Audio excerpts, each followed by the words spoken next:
Bismillahirrahmanirrahiim. Maanta ay taariikhdu tahay 6 Diseembar 2020 wuxuu madaxweyne Cabdilcasiis Xasan Maxamed Laftigarin uu soo saaray magacaabis ku saabsan gudoomiyaha gobolka Boqol. Xeer madaxweyne tiro nambarkeedu ay tahay eber 41 kuna saabsan magacaabis gudoomiyaha gobolka Boqol ee dowlad goboleedka Koonfur Galbeed Soomaaliya.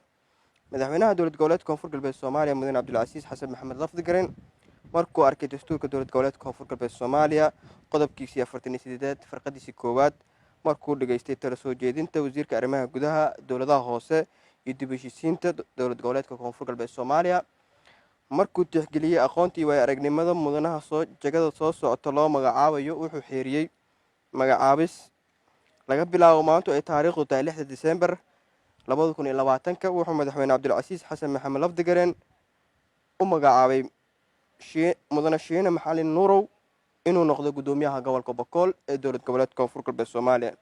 Xeerkan wuxuu dhaqan gali doonaa markuu saxiixo madaxweynaha dowladda Koonfur Galbeed Soomaaliya mudane Cabdilcasiis Xasan Maxamed Laftigarin uuna saxiixay.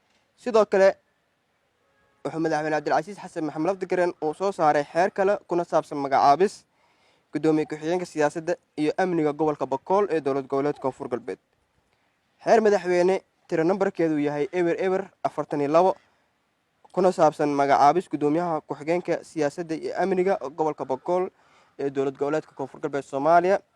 Madaxweynaha dowlad goboleedka Koonfur Galbeed Soomaaliya mudane Cabdilcasiis Xasan Maxamed Laftigarin markuu arkay dastuurka dowlad goboleedka Koonfur Galbeed Soomaaliya qodobkiisii 48 farqadiisa koowaad markuu dhageystay talo soo jeedinta wasiirka arrimaha gudaha iyo dowladaha hoose iyo dib u heshiisiinta dowlad goboleedka Koonfur Galbeed Soomaaliya markuu tixgeliyay aqoontii way aragnimada mudanaha jagada soo socota loo magacaabayo wuxuu soo saaray xeerkan magacaabis laga bilaabo maanta ay taariikhdu tahay 6 Diseembar 2020 wuxuu madaxweyne Cabdilcasiis Xasan Maxamed Laftigarin u magacaabay Cabdulaahi Aadan Sangar inuu noqdo gudoomiye ku-xigeenka amniga siyaasadda gobolka Boqol ee dowlad goboleedka Koonfur Galbeed Soomaaliya. Xeerkan wuxuu dhaqan galayaa marka uu saxiixo madaxweyne Cabdilcasiis Xasan Maxamed Laftigarin uuna saxiixay. Wabillahi tawfiiq. Wassalaamu calaykum waraxmatullaahi wabarakaatuh.